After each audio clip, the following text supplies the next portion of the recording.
il va falloir définir aussi qu'est-ce que c'est que l'adhésion à la culture geek, et il va falloir définir le narcissisme. Et c'est trois trucs qui sont pas totalement évidents. Alors en lisant l'étude, moi j'ai trouvé qu'il s'en sortait plutôt bien, au sens où, comment dire, même si geek c'était pas forcément...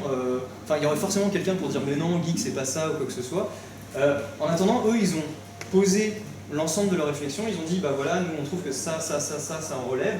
Du coup, ce que nous on va appeler geek le temps de notre expérience, ça va relever de ça. Donc ils s'en sortent pas trop mal. Par contre, pour l'adhésion et le narcissisme, ils s'en sortent beaucoup moins bien en fait. Parce que justement, une fois qu'on a défini, enfin, pour pouvoir définir, enfin, pourquoi est-ce qu'on définit la population qui va être considérée comme narcissique et la population qui ne va pas l'être? C'est parce que, après, pour pouvoir faire notre mesure, mettre des chiffres, il va falloir pouvoir isoler ces personnes qui sont narcissiques et ces personnes qui ne le sont pas.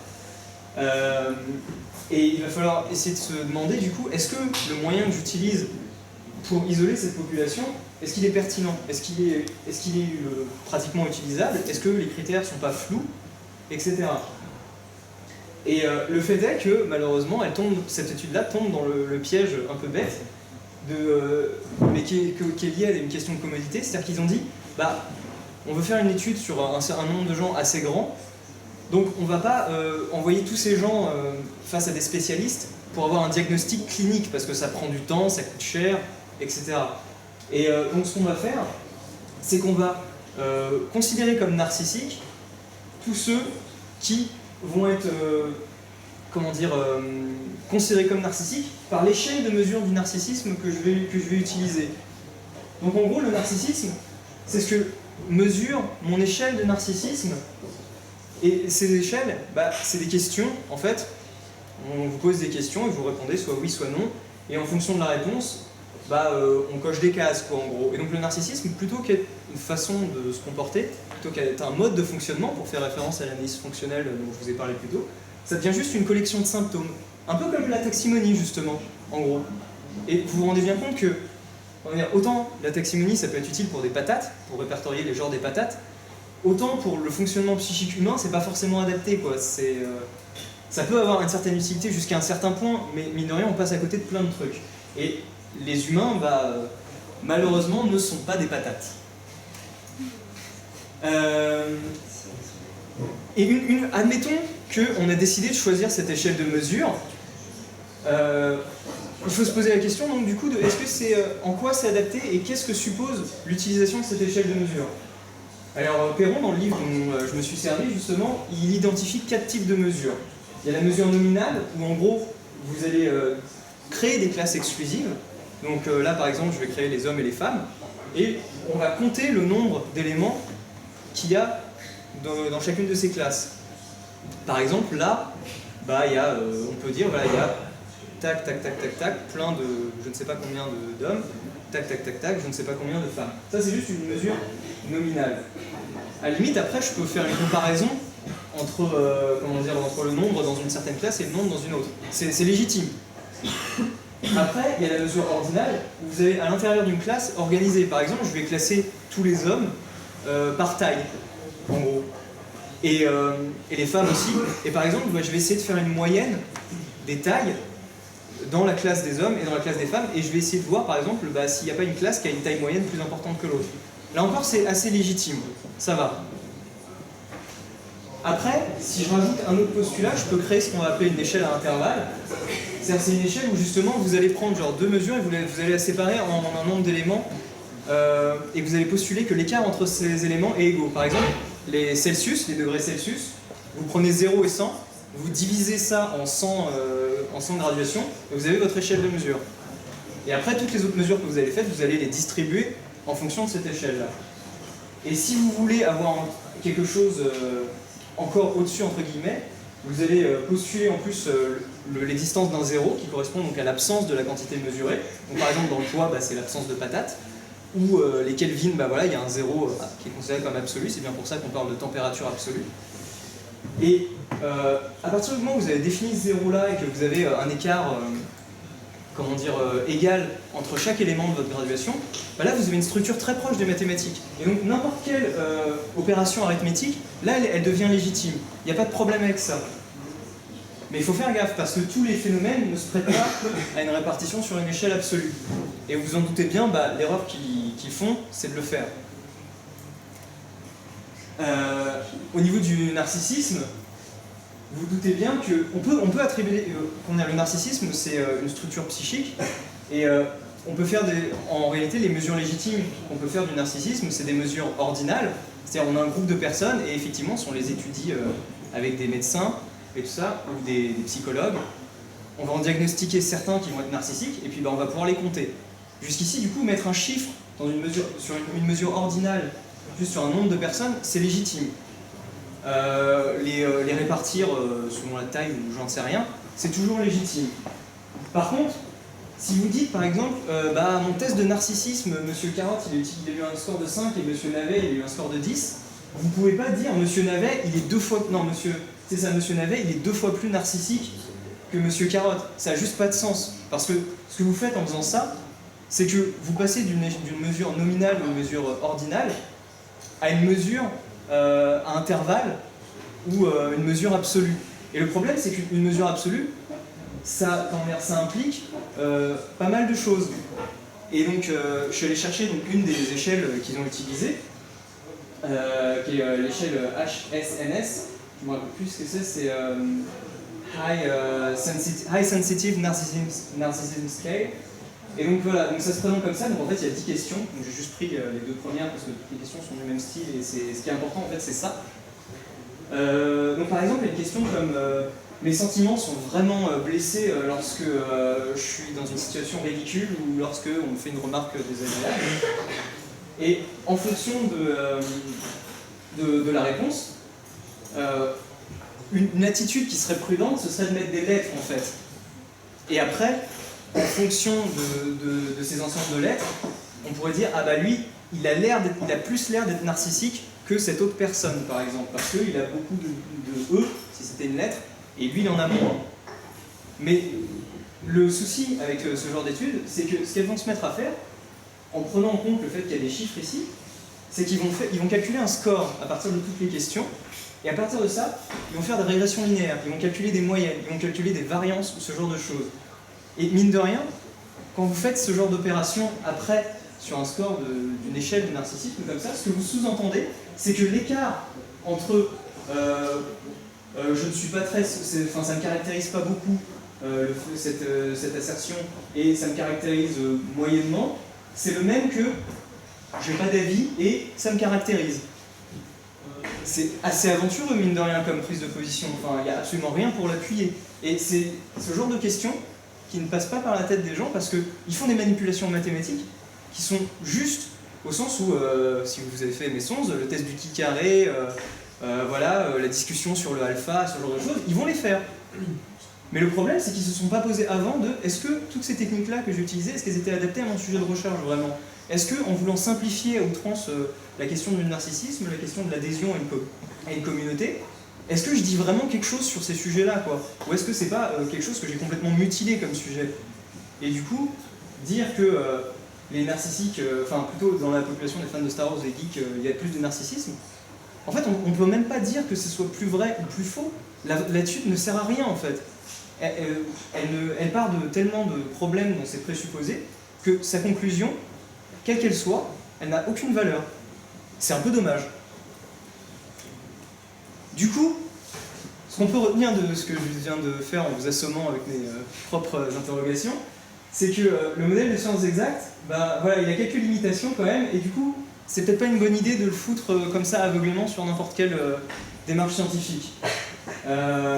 Parce que justement, il faut donner un sens au nombre, il faut se poser la question de quand on va utiliser telle méthode, est-ce que ça va être pertinent? Et que le problème, c'est que quand on veut mettre le modèle des sciences exactes sur n'importe quel modèle scientifique, on a tendance à zapper un peu cette question. On se dit ça va être des chiffres, ça va être bien. Et du coup, en reconnaissant le fait qu'il y a des sciences qui peuvent se permettre de ne pas du tout se préoccuper de la répétabilité des mesures ou de faire des études quantifiées et tout, ça permet justement d'éviter d'avoir cette idée de la science avec un S majuscule, penser que ça va apporter toutes les réponses au monde et sur de trucs. Et ça permet de reconnaître qu'il y a une pluralité des démarches de recherche et qu'il n'y a pas forcément de hiérarchie entre elles en fait. C'est juste que de toute façon leurs objets sont tellement différents qu'elles ne peuvent pas se permettre de les traiter toutes de la même manière. Et que c'est pas parce qu'elle le traite moins avec des chiffres qu'elle est inférieure, c'est juste qu'elle n'a pas le choix. C'est son seul moyen pour produire quelque chose qui soit intéressant. Merci. Merci de m'avoir écouté. Du coup, si vous avez des questions...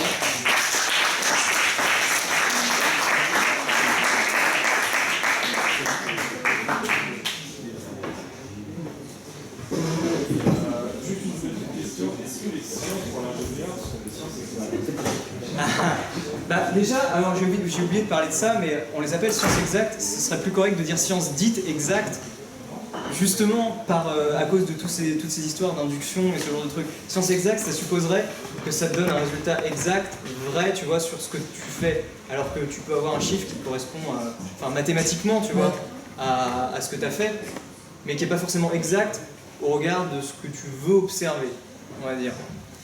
Les sciences pour l'ingénieur, bah, ça dépend en fait.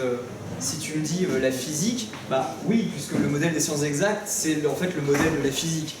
Si tu vas travailler dans le domaine des biotechnologies, bah ça va être un mix. Tu vas faire de l'analyse fonctionnelle et tu vas prendre des trucs dans le modèle des sciences exactes. Mais encore une fois, c'est plutôt le modèle des sciences dites exactes. Ce serait plus correct, mais c'est chiant à dire, donc même moi je dis sciences exactes, tu vois, par raccourci. J'ai le temps. Pour l'ingénierie, c'est une science exacte? Non, c'est une science dite exacte. Oui, voilà, c'est ce que oui. Ah d'accord, où sont les études? Bah, les sciences... Ah non, ce que tu as, la discipline sciences de l'ingénieur. Ouais, est-ce que c'est... Ah ouais, bah, y a énormément de maths quand même, mine de rien, il y a énormément de liens avec la physique, c'est une forme de modélisation, mais pour le coup, bah, j'aurais tendance à pareil le mettre dans le même bain que les biotechnologies, parce qu'il y a une énorme part d'analyse fonctionnelle là-dedans. Moi, ce que je me rappelle de ce que j'ai fait un peu de SI, c'est qu'il y avait des histoires de fonctions de transfert, des trucs comme ça et tout. Et bah voilà, fonction de transfert, ça veut bien dire ce que ça veut dire, c'est que tu vas analyser comment ça se comporte, comment les éléments entre eux s'agencent. Donc voilà. Mais encore une fois, voilà, c'est un des trucs que j'ai voulu dire, c'est que ces modèles-là, c'est des modèles. Au sens où il n'y a pas une science qui va correspondre parfaitement à un modèle. Elles piochent un peu toutes dans ce que je vous ai dit. Simplement, je ne vais pas répéter ça à la fin de chaque modèle. Je vous l'ai dit une fois au début, ensuite je vous les présente. Et l'idée, c'est plus pour structurer une façon de penser, plutôt que de dire, justement, de faire une taximonie des sciences et de dire, bah, ça c'est une science exacte, ça c'est de l'analyse fonctionnelle, etc. Voilà. J'ai une question. D'abord, je voulais dire bravo parce que c'est rare d'avoir... Enfin, fallait se jeter sur une question aussi philo, là maintenant ce soir à 9h et tout. Donc, mais du coup... le vrai challenge, c'était plutôt de vous intéresser. J'espère que vous êtes intéressé, que vous n'êtes pas endormi.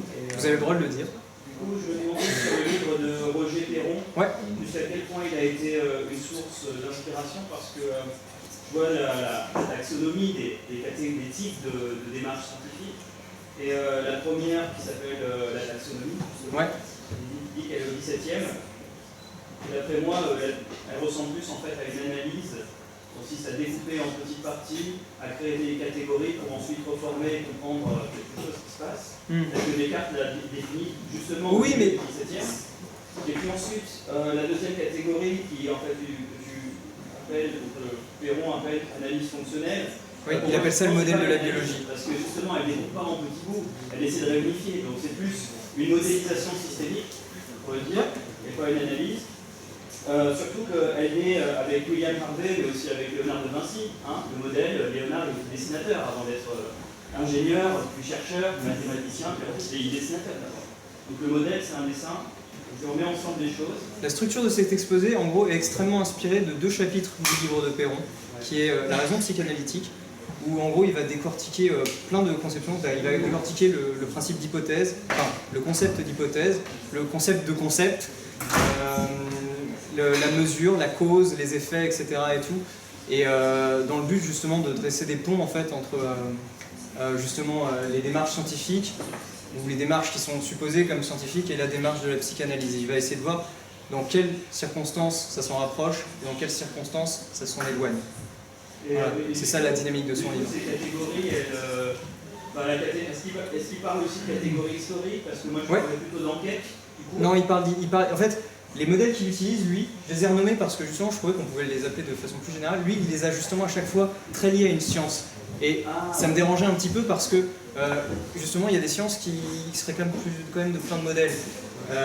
En fait, les modèles qu'il utilise lui, c'est le modèle taxonomique, Et effectivement, comme tu dis, il est vachement vieux, mais comme je te l'ai dit, et Perron dit aussi, ça date au moins de Aristote, en fait, cette idée d'organiser le monde. Donc lui, il parle de modèle taxinomique, de modèle de la biologie, modèle de la clinique. Donc ça, je l'ai appelé approche clinique parce que pour le coup, ça correspondait assez bien. Le modèle historique, et je crois qu'il y en a un cinquième. Il y a le modèle des sciences exactes et il y en a un autre dont j'ai sans doute pas parlé. Je ne sais plus. Mais voilà, il les a à chaque fois liés à une science. Et ça peut faire des... Pour les sciences, pour l'ingénieur, parce qu'on n'a pas trop l'impression que ça rentre vraiment dans aucune des catégories. En même temps, ça les regroupe un peu tout. Ouais. Mais c'est ça le cas, mais c'est pour ça que je te... En fait, c'est pour ça que je me dis... Bah, du coup, c'est quoi les sciences pour l'ingénieur? C'est ça la question. C'est une science. Et ça n'a pas de... Est-ce que c'est une science ou est-ce que c'est une science? Qu'est-ce que c'est qu'une vraie science alors dans ce cas-là? C'est tout le sujet de mon exposé, tu vois, quand on a tendance à dire est-ce que c'est de la science ou pas, tu vois, c'est un S majuscule que tu sous-entends dans ta tête. Et selon moi, c'est pas très intéressant. C'est pas très utile pour ta réflexion de te dire est-ce qu'il y a des vraies sciences, est-ce qu'il y a des fausses sciences, enfin, ou plutôt est-ce qu'il y a une science. Quand tu dis une science, tu supposes une unité, et cette unité, elle va pas être juste dans le fait d'appartenir à un corpus de disciplines, c'est justement tu sous-entends l'idée que toutes ces disciplines vont fonctionner de la même manière, ce qui n'est pas le cas. Les sciences, c'est pour ça que j'insiste pour dire les sciences, on dit les sciences parce qu'il y en a plusieurs, parce qu'elles n'ont pas la même démarche, elles n'ont pas les mêmes objets. Et le fait qu'elles n'ont pas les mêmes démarches et qu'elles n'ont pas les mêmes objets, c'est intrinsèquement lié. Qu'est-ce qui définit une science alors? Ah ah, c'est toute la question. C'est non, PH20. Justement, Popper, lui, il a été un plus ou moins détourné parce qu'on a voulu. Lui, il disait ça, pour lui, c'était hypothèse réfutable. Il y a pas mal de. Au départ, il y a des gens qui définissaient la science par l'usage du mode de raisonnement inductif. Nous, ceux qu'on fait